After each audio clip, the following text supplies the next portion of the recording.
The Pinball Network is online. Launching. Pinball Party.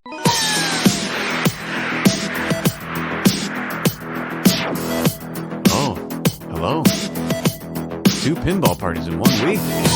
We must have it figured out. And I can assure you, we do. This might sound a little different to those who know this song. At the end of this episode, feel free to stay tuned and listen to the Total Nuclear Annihilation theme song, NeonDaleEDIT, with Scott's approval in its entirety. But let's not waste any more time on ceremony here. Let's party and start talking to the man himself, Mr. Scott Danesi. Man, what good timing that we're recording today.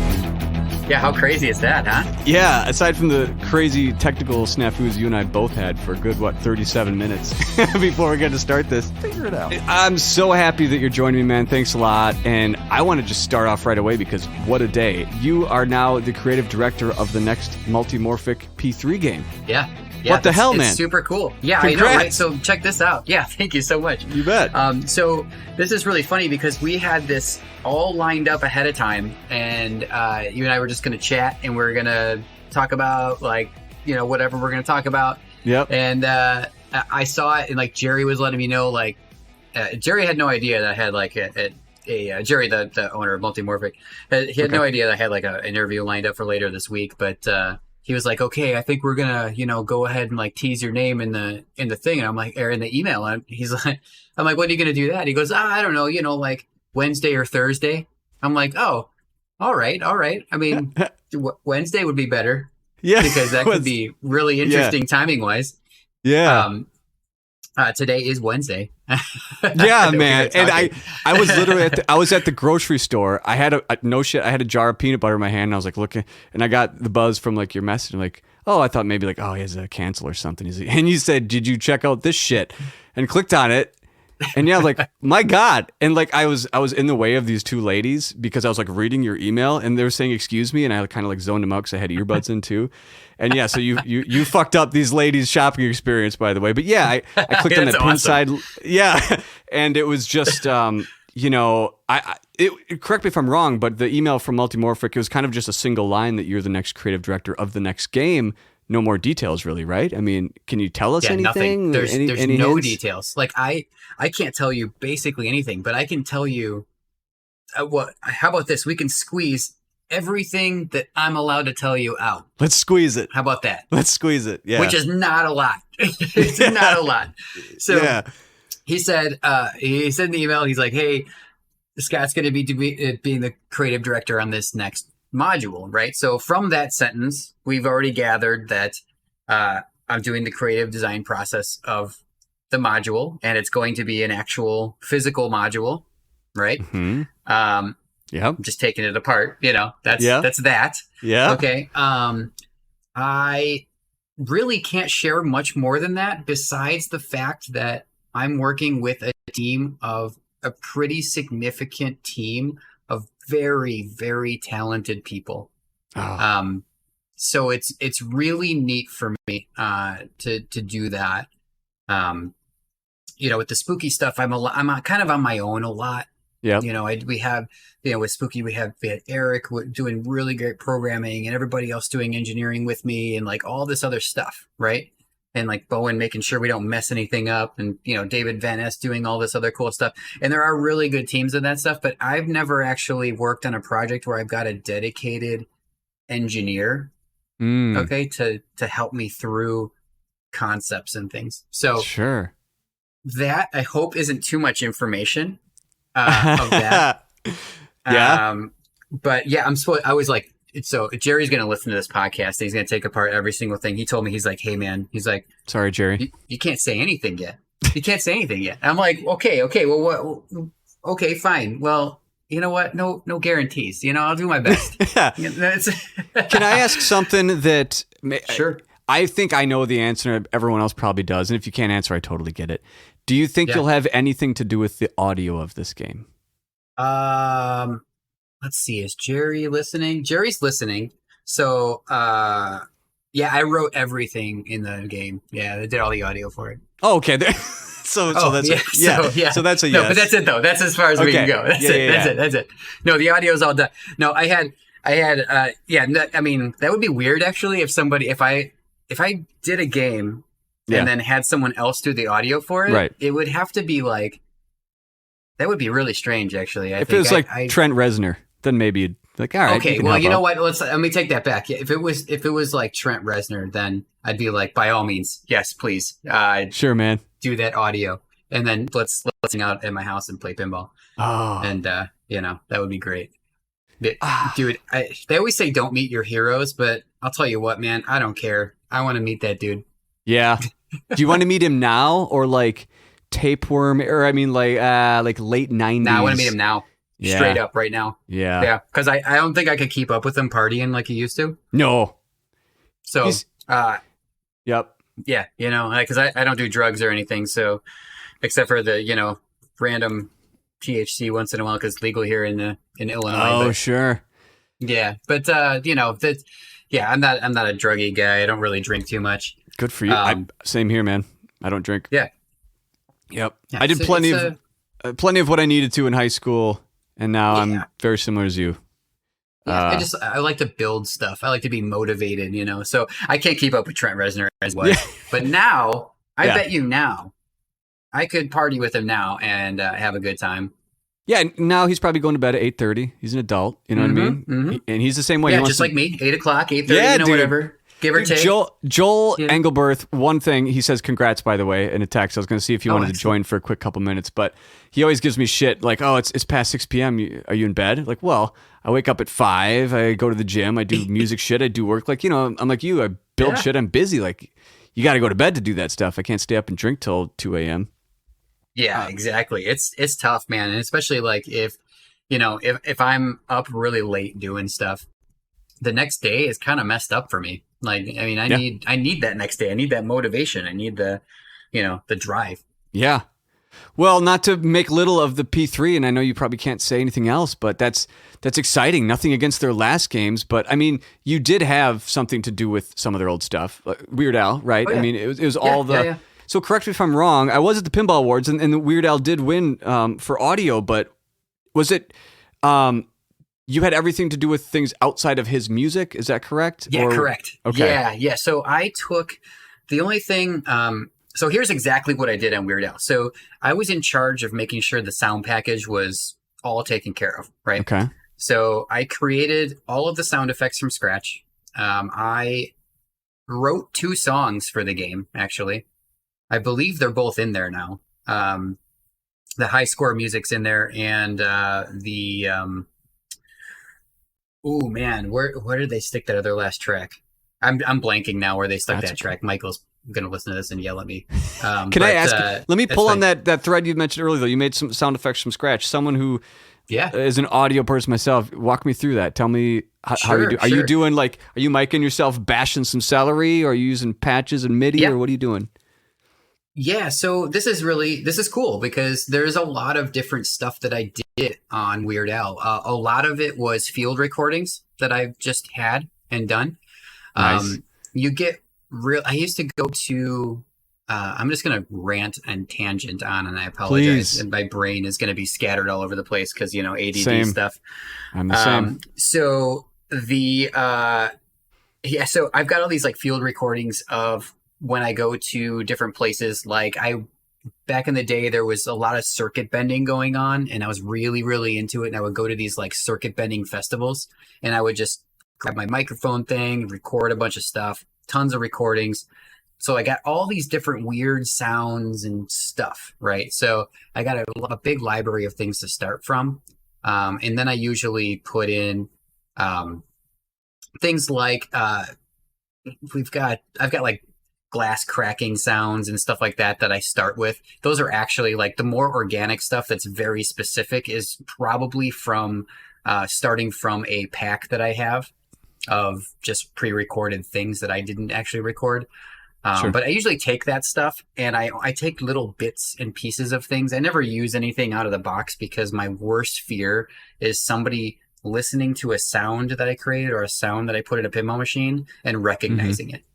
Like that would just devastate me. Normal people would be like, whatever, it doesn't matter. Like, people at like JJP and Stern and all the big guys, like they'll pull from sample packs sometimes. I know that's not always the case, but people will do that, and it's totally fine. It's legit. It's the way that people do that. It really is.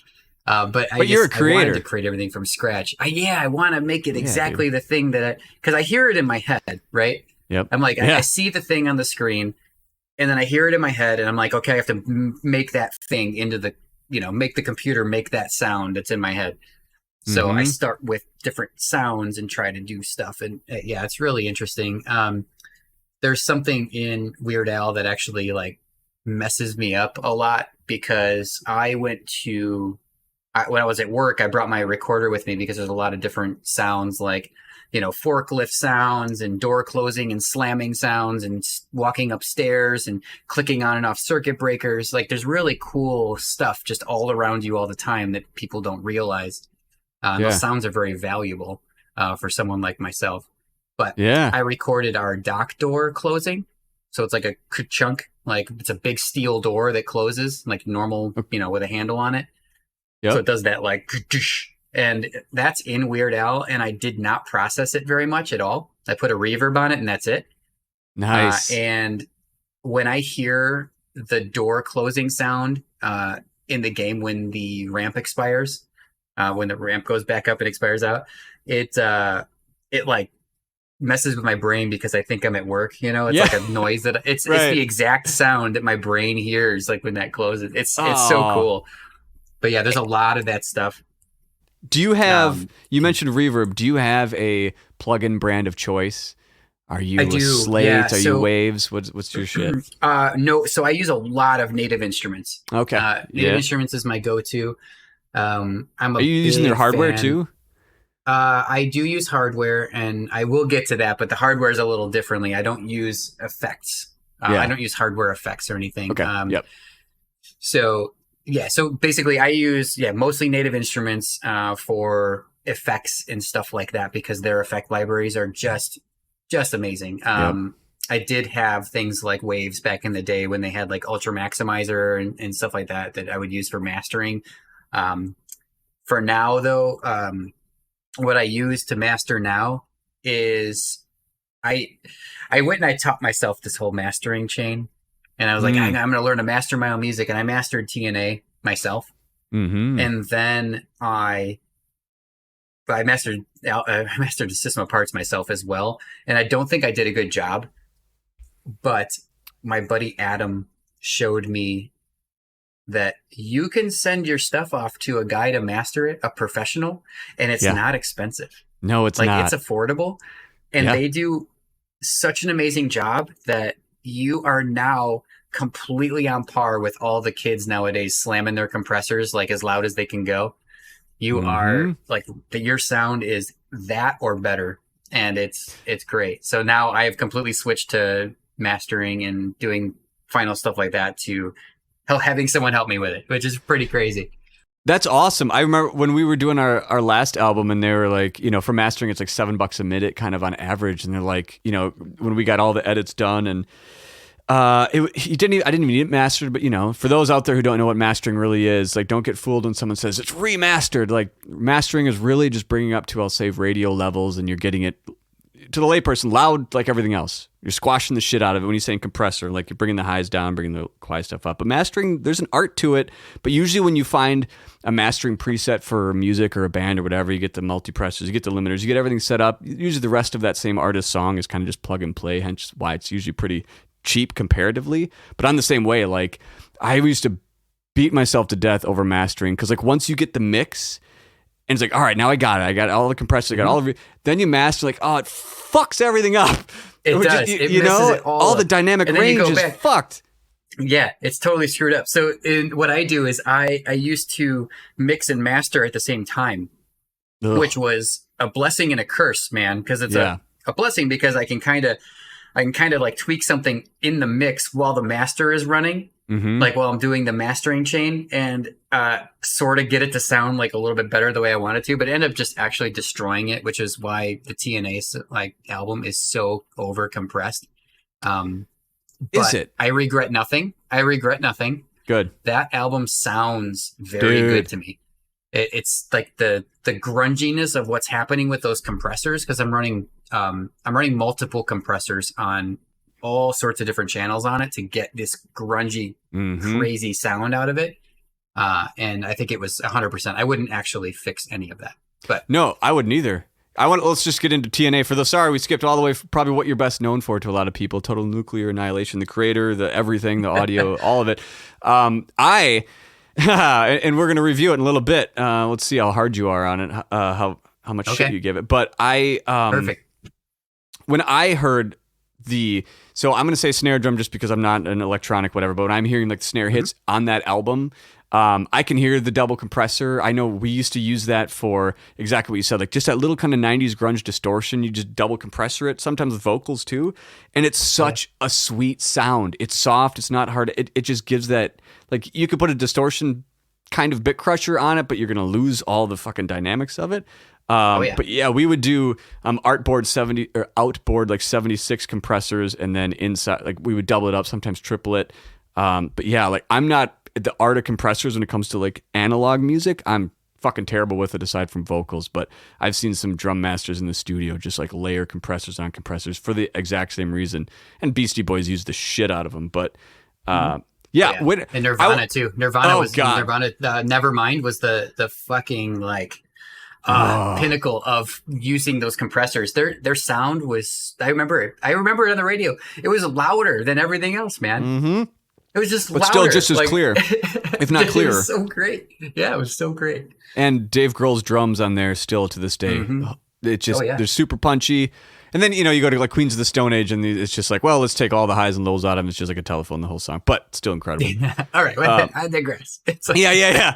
But yeah, aside from compressors, which we probably lost many people, TNA, Total Nuclear Annihilation. So I've owned the game in the past.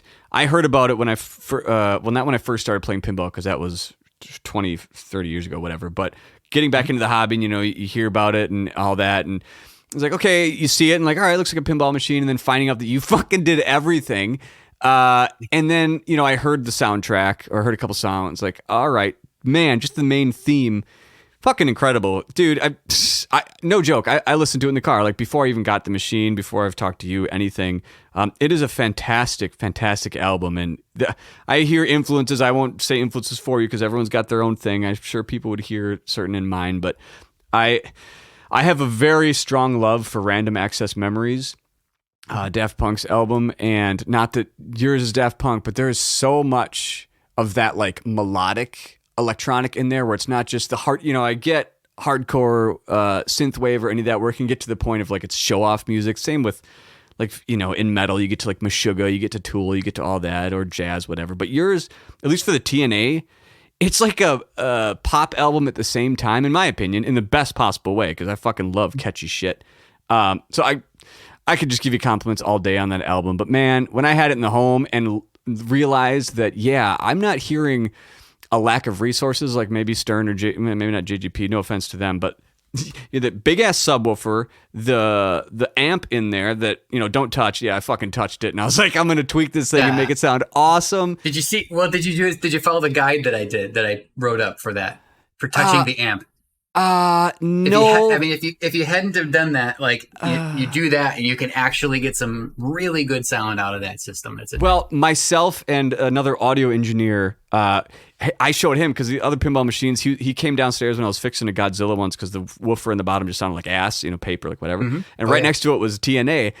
And I was like, listen to this shit. And I turned it on. He looked at me like, holy fuck. It's like, yeah, man. So I popped it open. I'm like, it's got a subwoofer in a box. And he's like, so he was like, where's the crossover? What's it crossed over? I'm like, I don't know what it's crossed over. He's like, well, what do you think it's like 60 or 80? I'm like, fuck it. I'm like, go get your Drac Live. I was like, let's go measure this shit and let's get weird with it. Yeah, that's awesome. Man. I mean, top to bottom, impressive. I mean, at least gameplay audio, we'll talk about it later. But man, can I just ask, how did that start? Were you just, because you work, okay, I'm like you, I'm a scatterbrain, but okay, if you're now a creative director of a game, are you still going to be at Pinball Life?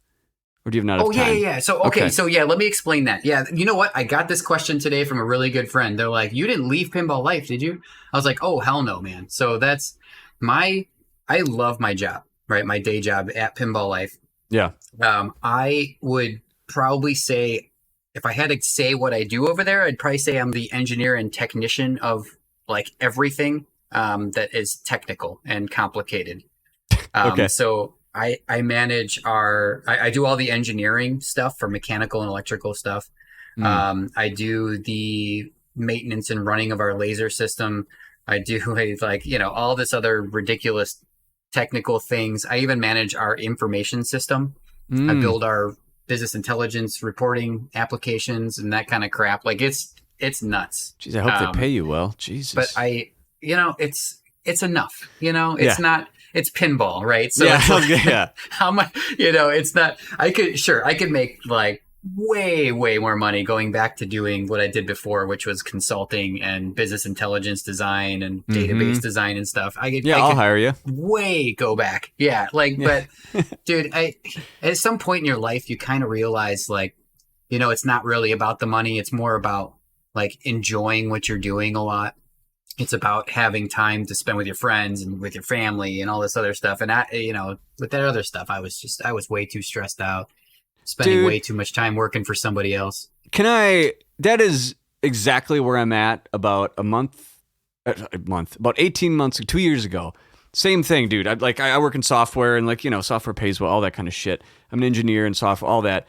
Yeah. But I'm still sick of it. And that's the only reason I started doing this podcast. No offense to anyone out there's like, oh, fucking you're great at. Yeah, well, I just wanted to stop doing what I was doing and get back into audio. So I'm hitting it from all angles, from music to and that's just all I'm doing. And you've been the most excited person I've talked to, or I've been the most excited to talk to you more than anyone because you kind of have done all of it, including the music. So I feel you, man. It's not about the money. It's about time left with people you love, doing things you want to do. It is. I would happily make a third of what I'm making now doing something I love. So I'm trying to get out of it and into audio. Yeah. But yeah, it's tough. I mean, it's really hard to pull that ripcord. I know. Did you do it slowly really or just stop? No, I slammed it, dude. I freaking parachuted, man. Hell yeah, dude. I went like this. So this is what happened, right? So I was doing that work, stressed out a lot. Yeah. I was in pinball already. I was a hobbyist of pinball, right? And I'm like tinkering with machines. I'm like, man, I love this stuff. I love the engineering. It's like I have in college, I took a bunch of like mechanical engineering and electrical engineering classes, but I don't actually have a degree in mechanical or electrical engineering. Yeah. My degree is in information system design. But I was able to take all those extra physics classes and engineering classes and all sorts of crazy stuff, like learn SolidWorks back in college, right? I learned CAD in high school back in 96. Sure. So it's like, yeah, I'm actually like pretty old now. I was born in 82. So that's where I'm at. Me too. Exactly the same. Exactly the same. A. All right. Yeah, nice, exactly. Dude. 82 is a great year, man. Dude, it's awesome. So yeah, that's awesome. Yeah. So I learned all that stuff and like carried that out through my whole life. I've always tinkered and built things ever since I was like a small child. So, when I started just doing information systems, I was doing that because I was like, oh, it's a good solid job. It's interesting enough. I'll make some money. It'd be great. That you think that's what life is about. And then all of a sudden it's like, you kind of realize you're like, dude, like it's not like it. I mean, money helps you be sort of happy, but if you can't even enjoy that, it's a tool. Like, yeah. What's the point? Yeah, it's a tool. Exactly. Yeah. Like, you have to be able to use it properly. So it's like, yeah. So yeah, I was talking with Terry. I had been friends with him for, a little less than 10 years at that point. He was like, yeah, we've got this, we're looking for a guy to come do our SolidWorks stuff. And help with our 3D printing and stuff like that. And I had been already doing SolidWorks and 3D printing on my own, just tinkering and stuff. So I'm like, man, I wonder, I'm like, how much you paying for this thing? Yeah. Is it possible? I'm like, I wonder if I could do this. And he told me how much he gave me the thing. He's like, this is how much we're looking to pay somebody for it. And I'm just like, oh, let me get the ramen back on the shelf. And yikes, man. I'm like, oh my God. I'm like, all right, well, I sat down, talked with my wife about it. Yeah. And we decided, let's just do it. God. Like, she's like, hey man, yeah, you know what? She's like, it's fine. It'll be okay. We'll make it happen. We'll make it work. She's still got a job, so it's still like we've got that stability in case something weird happened. Yeah. You know. You can always Good go for back to you. doing God stuff. bless her But heart yeah, too. man. Fuck. Yeah, I That just is- freaking gave him I've been with the company for 10 years at that point. I'm at 11. Yeah. Yeah, I gave him. That's about the limit. Like, Yeah, dude, and you're because we're the same age, so it's like there's something Yeah, about like 35 where you're like, yeah. yeah, it's like, yeah, and you're just like, okay, so, yeah, it's pretty crazy. So I gave them like instead of a 2-week notice, I gave them like a month notice because I was pretty integral in that company I was at because I helped. I was like the 7th employee of that large company. I'm in a very similar boat. I kind of helped them build this whole thing, so I had to kind of get out. So that's what was so hard. I had to leave these people, man. Yeah, like I had to leave my family. That's tough. Damn. But you get over it once you realize it's you gotta focus on you a little bit, man. Like you gotta kind of do stuff for you and not for other people as much. I wish I could say more, but if anyone in my company is listening, I just want to say much more. But I live that. Yeah, dude, I get it. And fuck. Yeah, you gotta be careful with that stuff now. But yeah. They're gonna come after me, man. They're not coming after you. I'm giving the weird advice here. Good. So, well, I'm in the same boat. I just need to pull the ripcord and maybe. Yeah. But you just have to have a plan. I mean, all you have to do is just kind of plan it a little bit, and then you can just you can get out of there. You know, I still send these people Christmas cards, so nice. You know, it's fine. It's fine. Everything's fine. But yeah, I ended up taking that. So to go back to what I was bringing up, or why Pinball Life, and one shout out to Pinball Life. I buy all my stuff. Why are we even? Jeez. We were. Yeah. Why are we? What are we even talking about? So I'm up in Eau Claire, Wisconsin, which is I think. Are you down by Chicago-ish area? I'm about 45 minutes west of the city. Okay. So I'm about 4 hours north of you probably, but yeah, I buy all my stuff from Pinball Life, everything that I can. I love Terry. I love everything there. But what I was going to ask is, so how did TNA start? Was it once you started working at Pinball Life, like let me tinker, or did it start as a seed before that? Walk me through that. Yeah, so that's an interesting question because it started in my head as a seed before Pinball Life. Before I started working for Terry, like before I made that transition, I took a 2-week break, and I was working on Earthshaker Aftershock, like before I quit. So I started that. I don't know if you know much about that project or not, if anyone knows about it. So I took an Earthshaker and I pulled all the guts out of it. It was, so it's Earthshaker prototype number 2, all serial numbered together. Okay.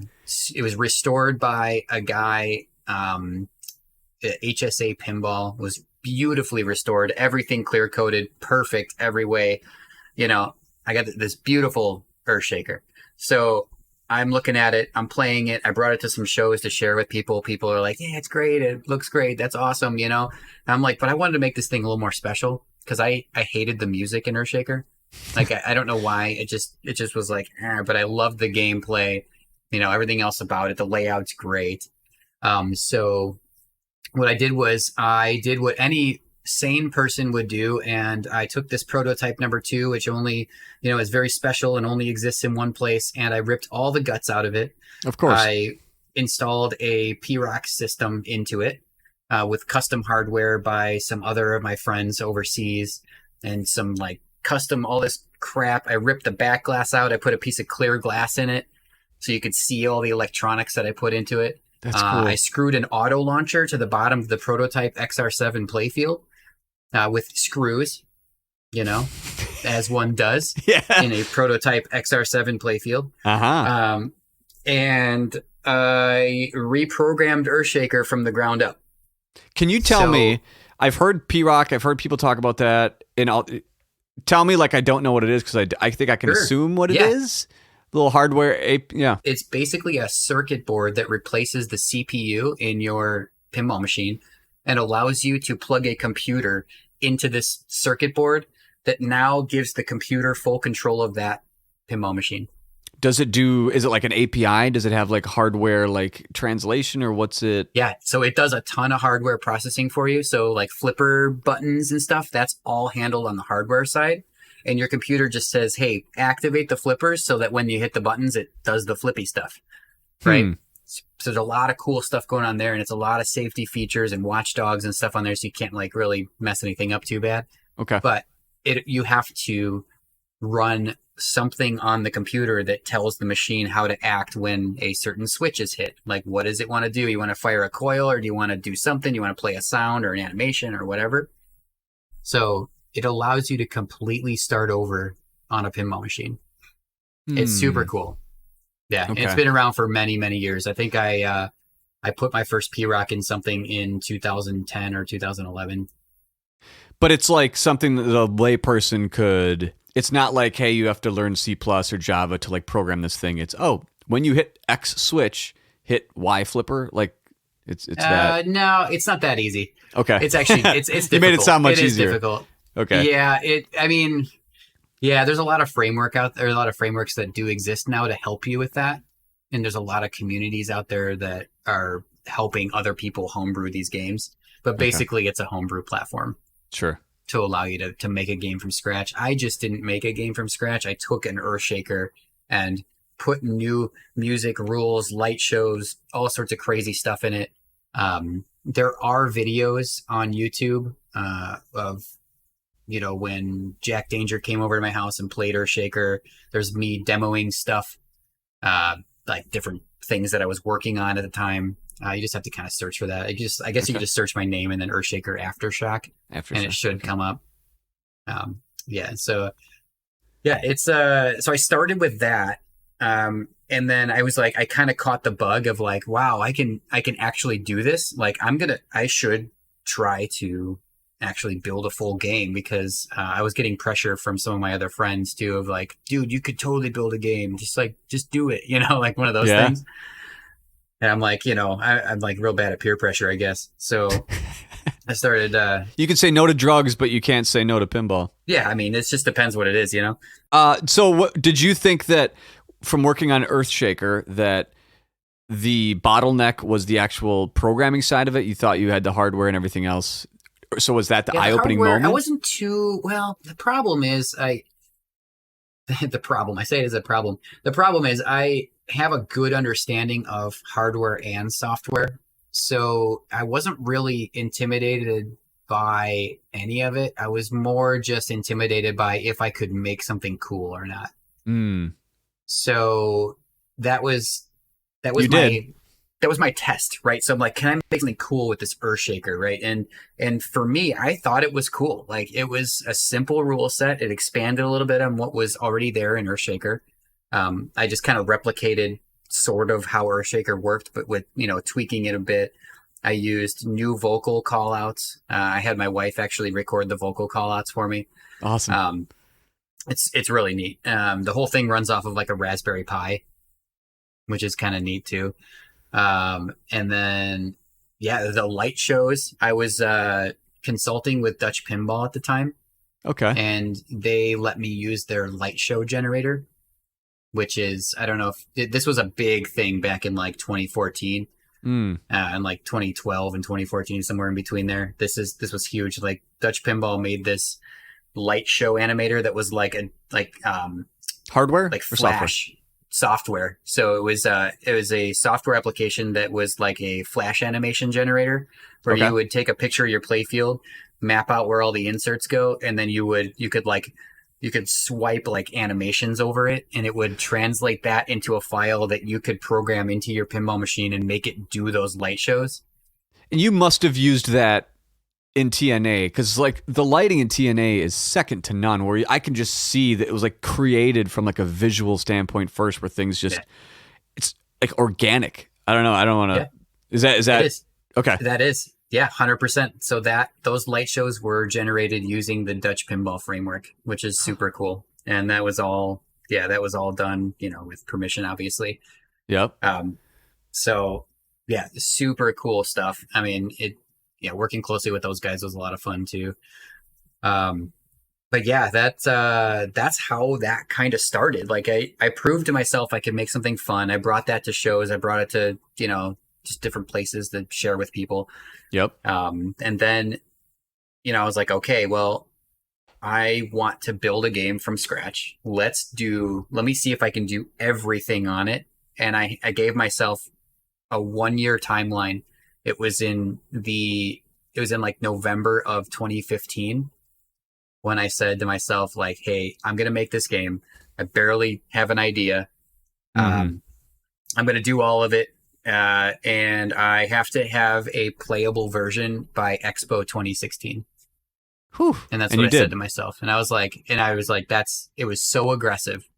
And I did, I pulled it off. Yeah. So Expo 2016 was the first time the world got to see it firsthand, like in real life. And it was just unreal to me. I didn't think people were going to really like it because I built it for me. I was like, I love the older games, like the 80s style games. And I wanted this particular thing.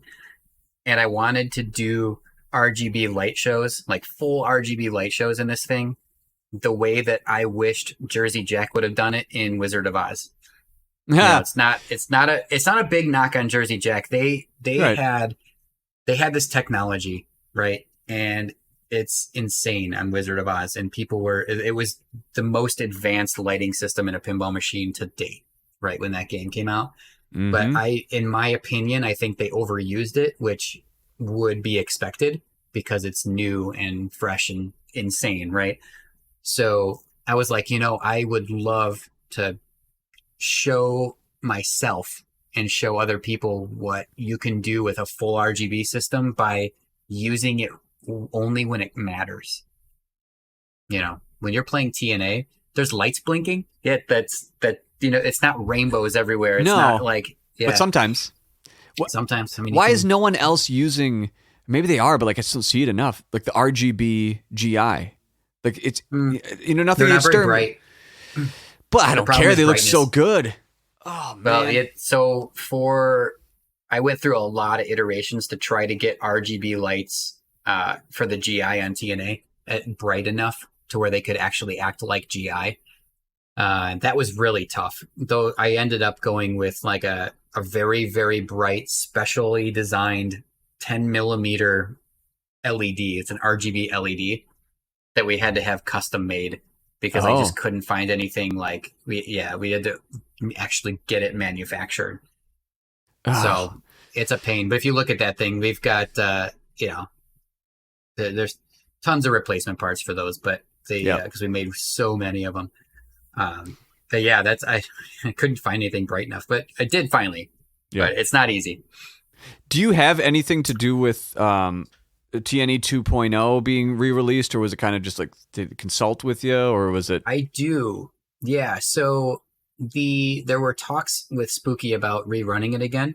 They wanted to run it in between their Halloween Ultraman and Scooby-Doo. Yeah. So I was like, okay, no problem. We agreed on a, like timelines and stuff and how many they were going to sell and everything. So that was really cool.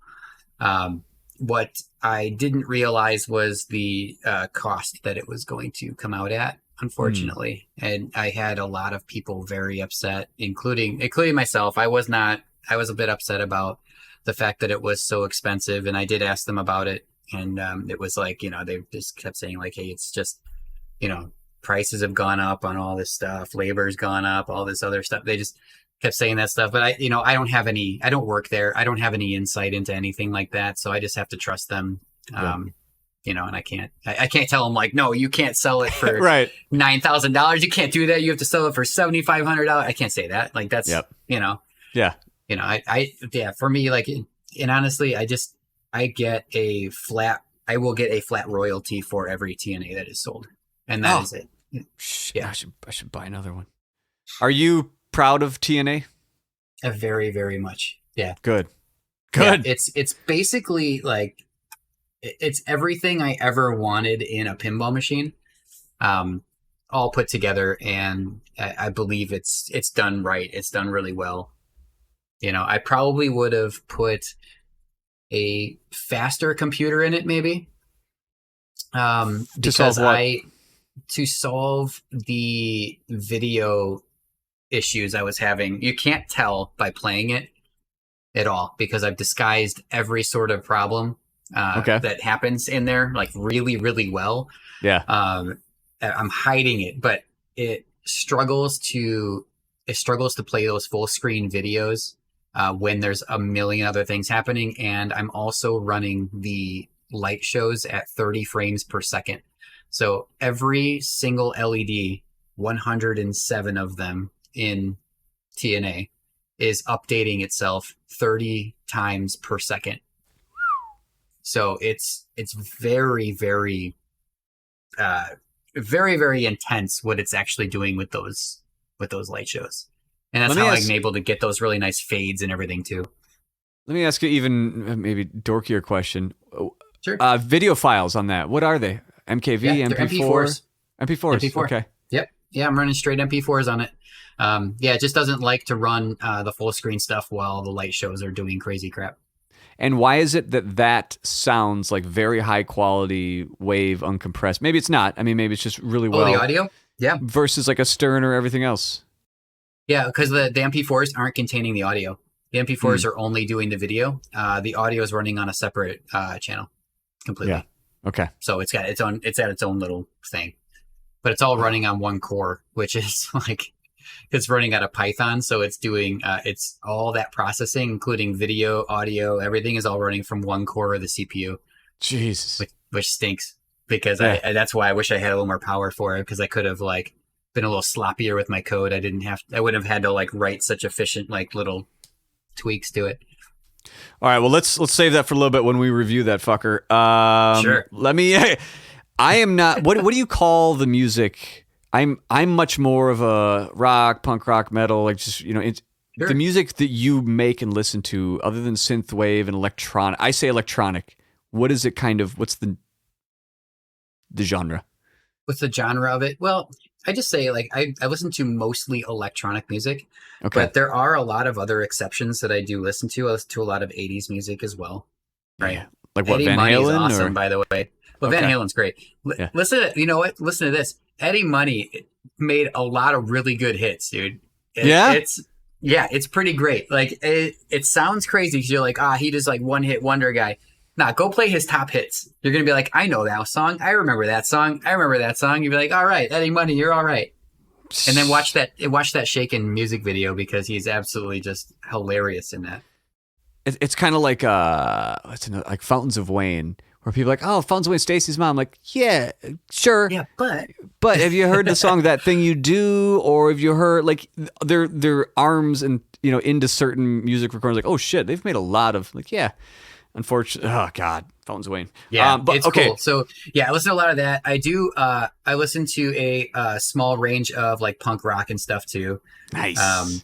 Like SNFU and Husker Du and stuff. They're pretty good. Do you know the band Counterpunch out of Chicago? I don't, but I should write that down probably. Yeah, the bass player recorded with us last time, but fantastic. Oh, that's cool. Okay, Yeah. so I asked that. For those out there who know electronic music, what's your favorite artist? I guess maybe it's not electronic. I'm just assuming artist? too much. Oh, Your like what I'm favorite listening to artist. like right now the most? Sure. Probably an artist called Black Sun Empire. Black Sun That Empire. is a drum and bass duo that makes some absolutely sick drum and bass music. That they're really, really talented. Okay. Yeah, that stuff's awesome. I've been listening to a lot of like that really like so synthwave got kind of overplayed for me. And I listened to a ton of that like back in like 2014 and up. But I've been listening to more of like the hardcore like cyberpunk stuff too. Those, and honestly what's weird about that is that they're almost all one-hit wonders making these songs. So I couldn't even tell you like a good artist to go listen to like, good quality cyberpunk music. It's because they're all, it's random, man. And like it's these kids in their bedrooms making this crazy stuff, Do you like, this is what TNA reminds me of, the music when I first hear it. Like, gut reaction right when I hear it is some of the stuff off the Drive soundtrack. Do you know the song, you have Night Call by Kavinsky? Yeah, absolutely. Yeah, that's the synthwave stuff that I kind of burned out on, though. Yeah, that's what I thought you were getting. I wanted to put that song in TNA when I had it. Like, I want to put this song in it. Not as the main theme, but just in there. Like, maybe like Somewhere. Reactor 4 or something. You know, some shit like, you know, because it just seemed like it fits so well. That's a song I like to listen to. Oh, same with TNA. Like, at night, on the highway, by myself, put it on, crank it. That's my thing. Just cruising music, man. Yeah. Oh, goddamn. It's great. Yeah, there's something about that 100 BPM stuff. It's really good. Did you ever listen to The Network? Green Day's kind of the band that they didn't say was them, but they did like this 80s kind of. Did not. No. I should check it probably out. look that up, though. They wear masks and everything, so they don't call them by their names. But it's Green Day with a keyboardist. Yeah, That's The funny. Network. But it's same shit. All right, I need to get that out of the way because I don't know shit about synthwave and all that. But I'm sure a lot of people who out there do want to know what Scott Danesi's listening to. Yeah, go listen to some Black Sun Empire. You'll see what I'm talking about. It's pretty great. It was actually I went and saw them in concert a couple years ago. And I've been to hundreds of raves in my life, okay, which are underground warehouse, in a field, in a barn, like anywhere. And they purposely at raves bring in the largest sound systems they can, right? Mm-hmm. Because you're in the middle of nowhere. It's this illegal thing. They want it as loud as possible for you. But I saw Black Sun Empire, and they did a show over at Sound Bar in Chicago. And it was the loudest thing I've ever heard. Louder than a Tool concert. Loud. Oh. And it was so loud that my earplugs, my actual like musician earplugs that bring everything down by like 15 dB. Yep. My ears are ringing through those at the end of the night. Jesus. I'm like, I damaged my ears through my earplugs. Like, and there were people there. There were people there, no earplugs on. The last show you mentioned, the last show that I saw that pissed me off about a live venue was Tool, because they were playing at the Target Excel Center in Minneapolis. And to me, I can't listen to Tool in a big center like that. I need good acoustics, because Tool, like, you know, you get the metalheads who go like, oh, it's fucking metal. Like, no, it's really good music that just happens to have a lot of metal in it. So when you can't hear it, it's very intricate. I mean, it's prog rock at its finest.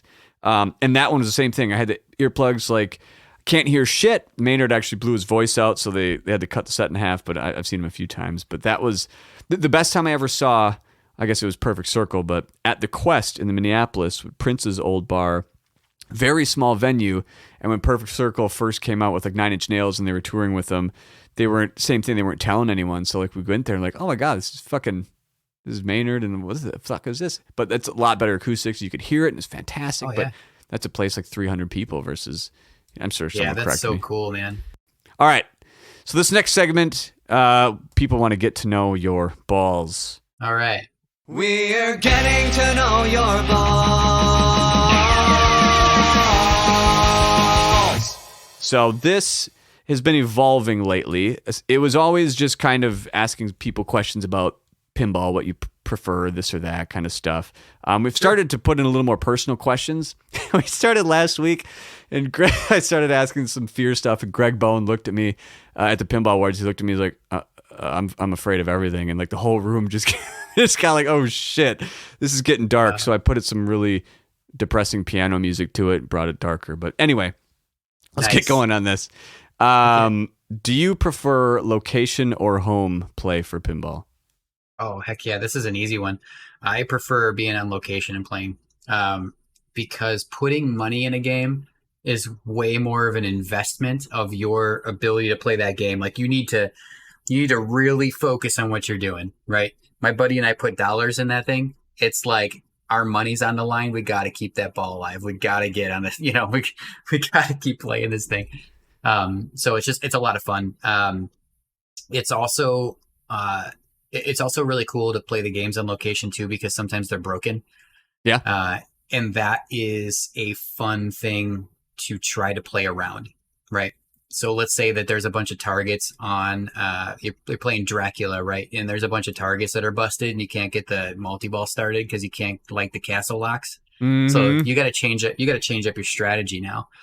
You got to be like, all right, those targets don't work. So I got to get just mist going, and I got to get, the coffin lock going because that's sort of working. Or maybe the ramp doesn't lift, and you just got to like spam the ramp a whole bunch. I don't know. It gives you a different perspective on how to play it. Like your left flipper's dead. Good luck. Yeah. It's like try and play through it.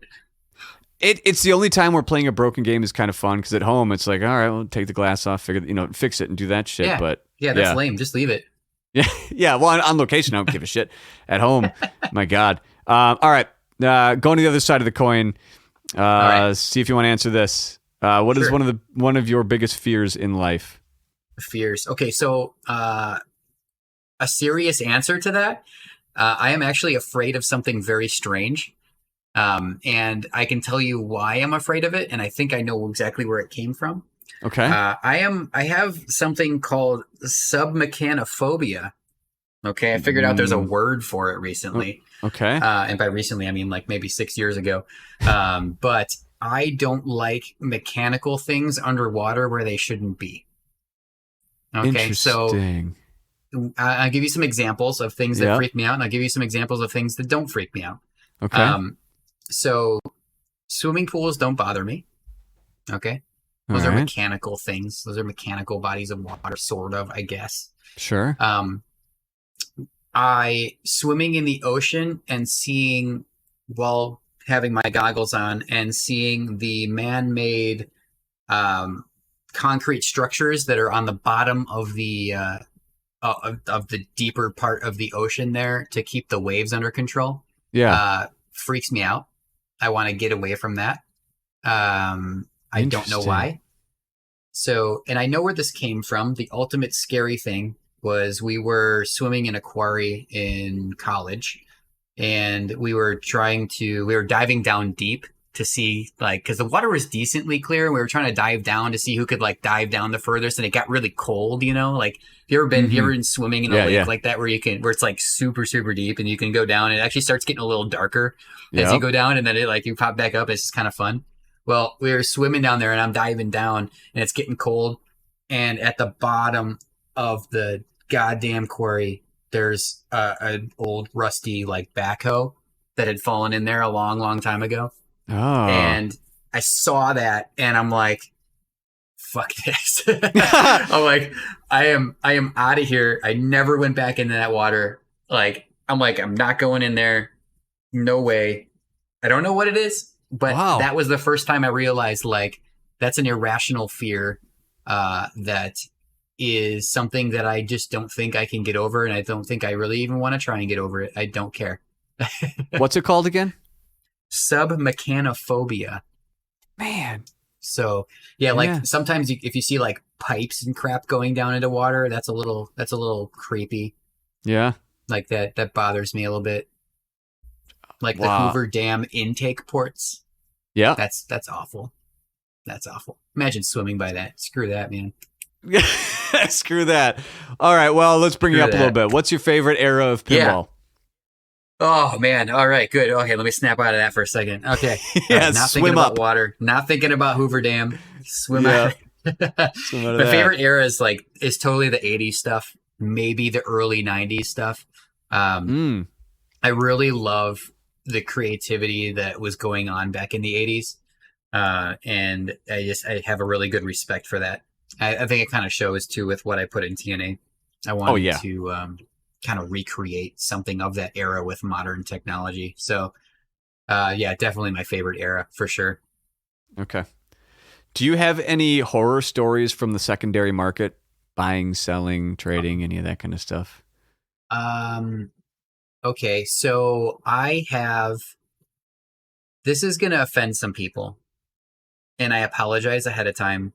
I mean nothing by it. Okay. But the horror story I have is I went to go buy a Tron pinball machine, right? Which is an amazing game, right? Yep. And I'm in the market for one right now. Perfect. This is the year 2020, right? The pandemic's kind of doing its thing, right? Yeah. I'm going in to buy this game. Guy took some pictures of it. Looks really good. I'm like, dude, that's awesome. He was asking a decent price for it. You know, it sounded great. I'm like, okay, you know, I just sold some other games. I got some money here. I'm going to go pick up this Tron. And the guy was super nice. Had some really nice games, right? Like all these games lined up. And I went in there. I took one look at the Tron. And I'm like, I'm looking at it and I'm like, man, something's not right here. Something's not right. I'm looking at this thing and the playfield looks brand new on it.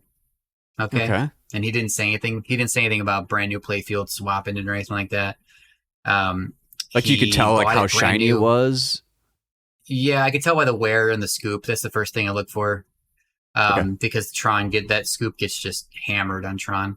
So you can tell about how many plays are on the actual play field. So I saw that the scoop looked new. I'm like, okay, there's something funky going on here. I'm like, did you buy this game new? I'm like, where'd you get this game from? And he's like, oh, I got it brand new from Stern. I unboxed it myself.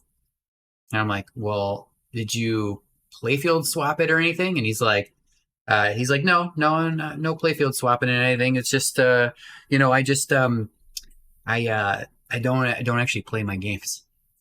Yeah. And I'm like, I kind of, my head's like tilting a little bit. And I'm like, really? Okay. So he's like, well, you know, I mean, sometimes I like turn them on and like let the grandkids play them, you know, and then like, you know, turn it off. And I'm like, what? Okay. So I like pop it open real quick. I'm like checking the audits on the thing and it had 50 plays on it in like 10 years. Wow. Yeah. And I'm like, what? I'm like, all right, well, sold. Okay. Yeah, I'll buy it. Money. Yeah, here's the money. Right. But I'm like, I'm horrified by this though, that you haven't even really played the game. I'm like, I mean, what? It didn't occur to me yet at that point in my life that there are people out there that collect pinball machines that don't actually play them. And it was a big shock for me. You know, I always thought people were like kind of kidding when they would joke about that kind of stuff. But yeah, this, he's like, don't you want to like pop it open or anything? Like take the glass off it or something? I'm like, nah, it's good. I'm like, I don't care. Yeah. Like, cause I don't even care if it works, dude. I'm like, I don't even care if it has a CPU in it right at this point. Like, yeah, it's like 50 plays, bro. Yeah. 50 so is that plays that one on the thing behind you?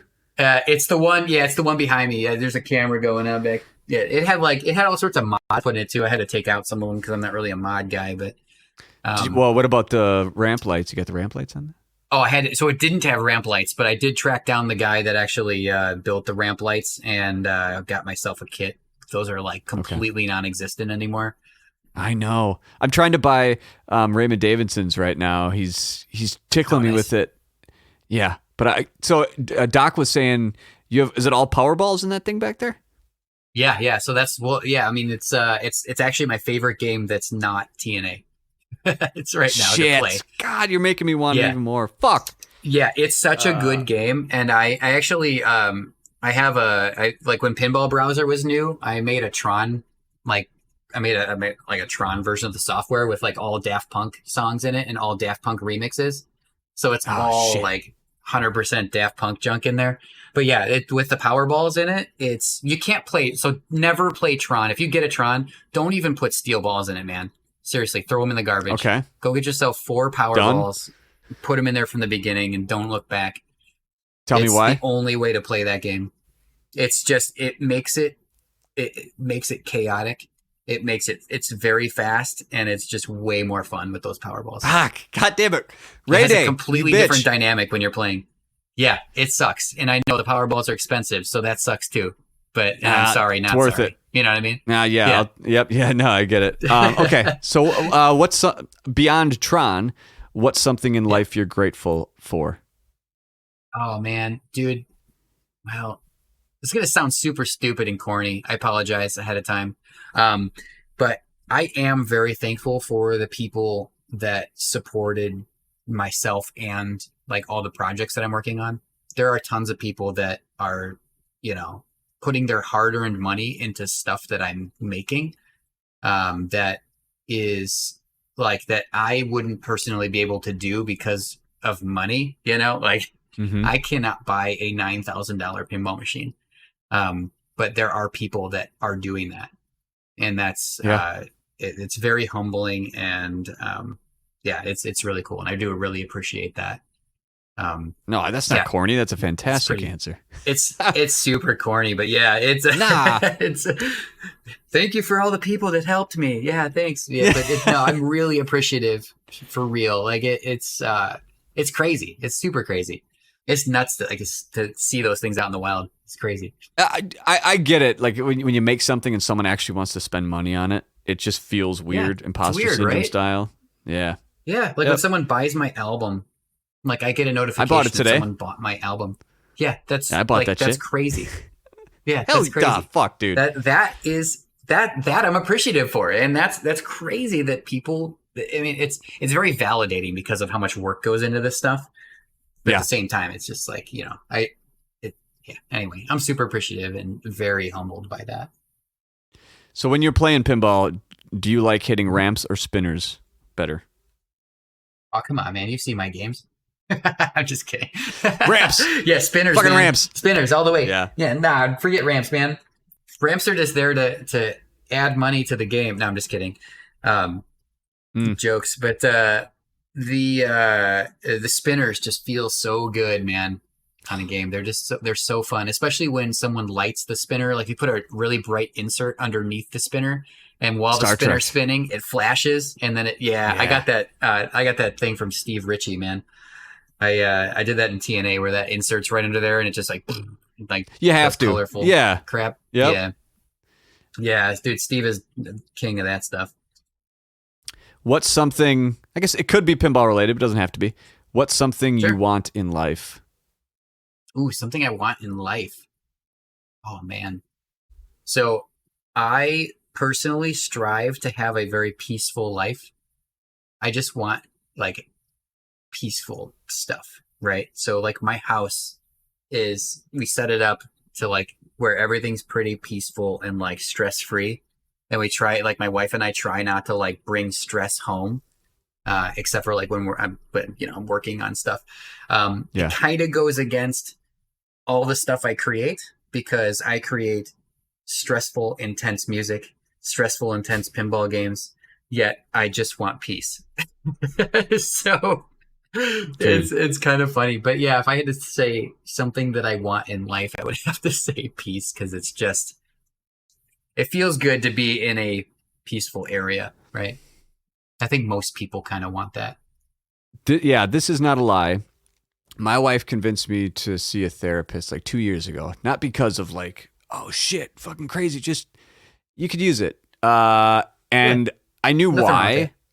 Yeah. And the thing she asked me was like, well, what do you want? And for me, I just want peace. Like, I just want this to stop. Yeah. Like just creating nonstop. So at home, like my biggest problem is shutting it off. I just fucking can't do it. I can't relax. I can't not create. I can't, so I totally, dude, when you say it, I'm shaking my head. I get it. I fucking get it, dude. I think people with attention deficit hyperactive disorder do just strive for peace because peace is very hard to get in their brains. Can't get it. It doesn't exist unless you like force it to exist. And it's very, very hard to do. But over time you can learn to deal with it better, Do you get this when you're making music? When I'm making music, and I'm like not a song that I'm like really like I can't figure it out and I'm really forcing it, but one that kind of, when they write themselves and you're in it for like I'll go like 8 hours straight if it's one that's like writing itself, all right, guitar, bass, vocals, drums, mixer, like it just keeps coming. I don't eat, I don't think, I don't need anything. I just suddenly it's like 8 hours later, I'm like, oh, and that for me is peace. Like I'm just focused on this thing and it just pours out and I'm not thinking about shit. But if I'm not doing that, then I'm like, I gotta be, do you get like that when you're in the groove of writing a song? I do. And that's actually that's the hyper focusing of like ADHD. That I suffer from, as I am assuming that you do as well from that. Well, my therapist thought so. They did the test twice and I'm like right on the border. It's kind of like, well, I can control it if I really want to, but I also can't. Well, but Yeah, it's difficult. But yeah, that whole obsession thing is your brain just hyper focusing on something. But what's nice is that when I try to explain to people what goes on in someone's brain with ADHD, it's like, imagine like a bunch of different televisions that are on inside your brain. Like, you close your eyes, there's a bunch of televisions, right? You don't actually see this, obviously, but like, you have one big television in front of you, which is what you are currently doing, right? Like, I'm currently sitting at my computer talking with you.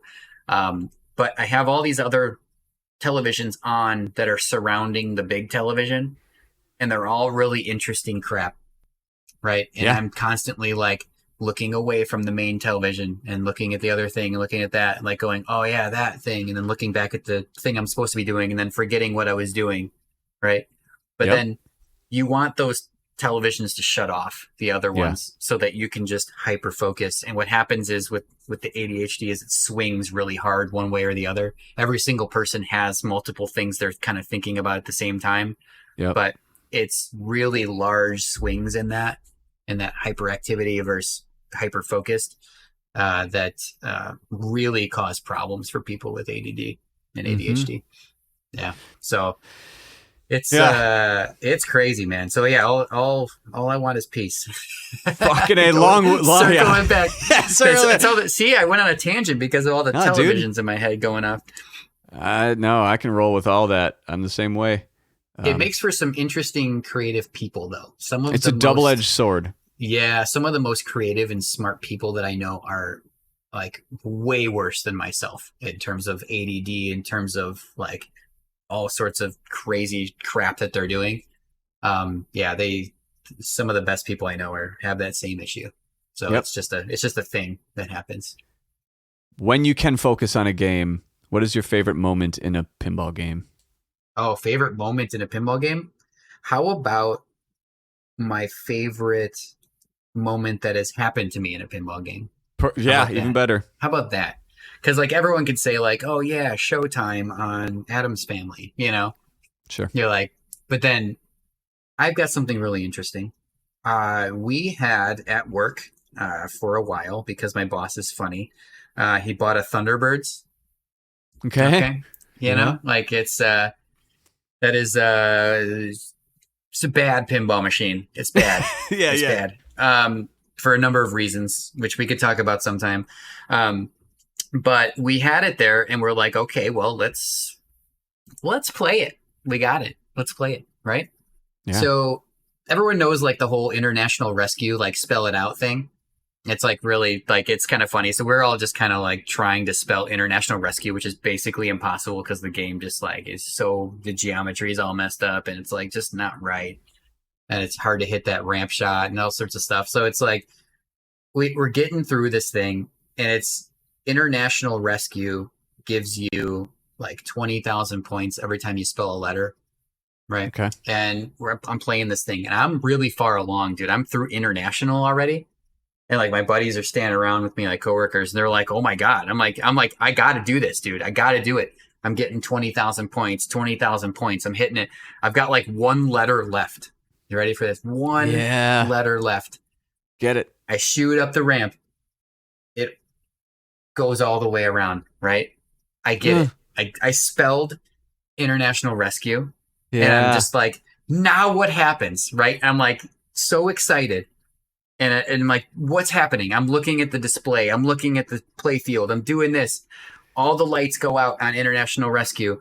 The display pops up and it says 20,000 points. And then it starts over. That's it? That's it. God. That's it. That's what it does. And that's what it did on the game that we had. It did nothing. Nothing at all, except it qualified the light for international rescue. I mean, I don't know. It didn't do anything, though. Dead inside? No, I felt amazing, because if it would have actually done something amazing, like that would have been right. Like, you know, the fact that it's just such a crappy game, and so it had to do nothing. Like it really did have to do nothing. Otherwise, I would have been really upset. Yeah, that makes sense. So it was perfect. Favorite game to play right now?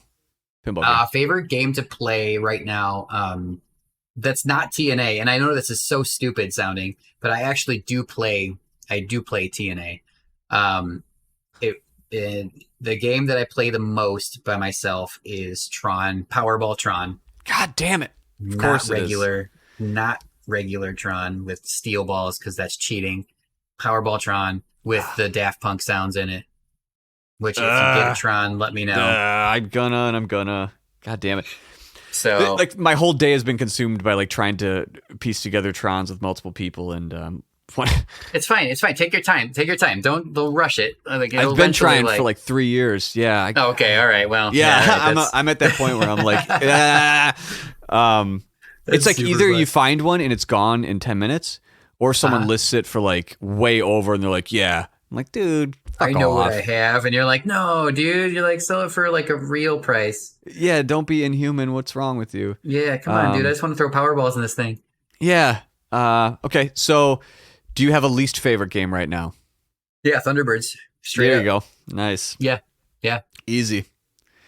Okay. Well, that was getting to know your balls. Now, This is long-winded too. Sorry, I got like long-winded answers for everything. I hope you're ready for this. I love all of it. I'm not even gonna. So far, I'm not going to edit anything. I think a lot of this That's conversation, perfect. people love it. I'm having a great time. Let's review Total Nuclear Annihilation.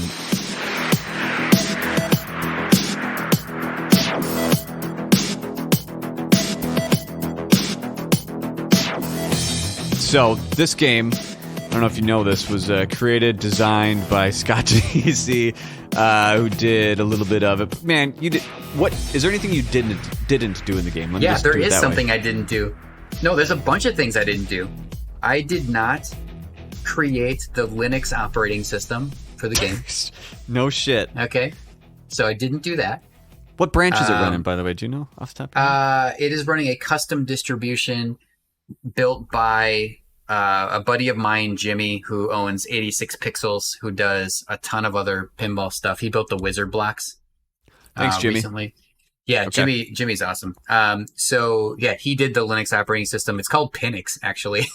Fuck. It's Nice. designed to run as efficiently as possible and only like run what it's supposed to do. So anyway, I Okay. did not do that.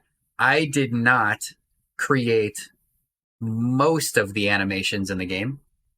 Most of Okay. the animations of the game were created by David Van S. And then we used a bunch of other like cool like stock video stuff from his collection. Obviously all legit stuff. But yeah, there's some just neat things in there. I did not do the artwork on the game. That artwork was done by Matt Andrews. Oh yeah. And it's Fantastic. amazing. Yeah.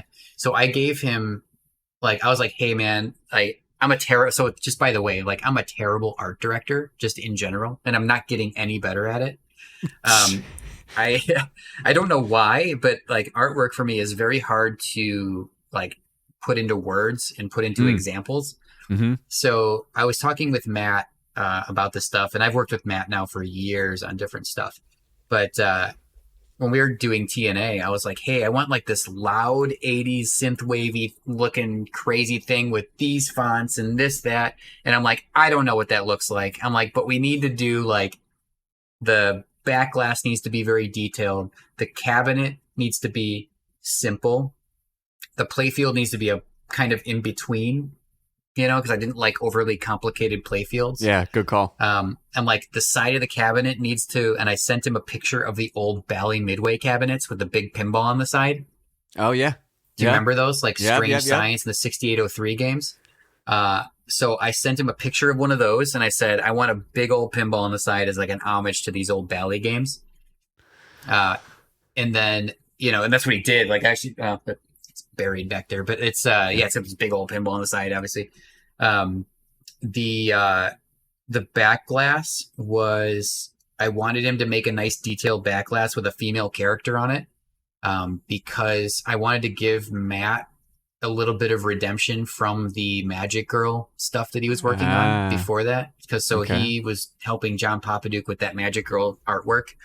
and he does such good work. I wanted to make sure that he like kind of was able to just let loose on something cool like that and really spend some time. The people see the backlash most anyway. You know, you're not really paying attention to the playfield too much when you're playing the game. When the game's standing there, like in an arcade, you see the backlash. Like, so that's where we wanted to spend the time. It looks fantastic. It's awesome. I love the way it turned out. There's all sorts of crap hidden in it too, like ridiculously funny things hidden in it. But is it a lot? Yeah. Is it a lot of personal stuff, or is it things that like? Is it all it's personal. It's some of it's personal. Let me just look at it. There is a picture of a guy standing at a computer inside one of the reactors. It's supposed to look like he's in the reactor. Okay. He is looking at some code, and that's actually a screenshot of the code that's actually in the game. Nice, dude. Off my computer, so that's kind of cool. My Fiero is hidden in the backlash too. There's like a thing. I'm turning around like away from my microphone. I apologize. No, that's okay. There's a little like a radioactive container that says like parts from Terry on it. It's an homage to my boss who donated a ton of parts for my prototype and for the whitewood and stuff, getting it running. There's all sorts of junk in there. Yeah, just dig around in there, guys. You'll find stuff. Okay. TNA There's backlash things in there. So outside the art, the Linux, what else? So the code base that I started on is written by a guy it's called Skeleton Game, which is basically a sample game to kind of get you running and get you started. And I use that as a starting point. But I just totally destroyed it. Like if he saw what I did to it, which he kind of did, he'd shake his head at me how much I just like hard coded everything. I didn't use his framework the way he envisioned people using his framework. I basically was just changing the framework to make it like be TNA. Okay. Which is great for which is great for me because it's TNA stuff, it's real easy to see where things are, but that's so he did that. Michael Ocean did that. That's the guy's name. What else did I not do on that game? I did not do any assembly on any of the games. Oh, well, the prototype, right? I built the prototype. I built 2 games, though. I guess that's a lie. I built 2 games. I built the Whitewood, and I built a prototype with artwork on it. Someone once, I forget what game I was trading. It was a high value, like a Lord of the Rings, something everyone wants. I don't remember what it was. It was a few months ago. Someone in Chicago offered me up a TNA Whitewood. Oh game. Yeah. Yep. It's gone now. That headed to Berlin, I think. No shit. Yeah, it's gone now, man. It got shipped overseas. Well, as much as I like the never kind see of, it again. I like the Whitewood, the history, but I mean the art is too good to like not have the full color on that. In my opinion. Yeah, exactly.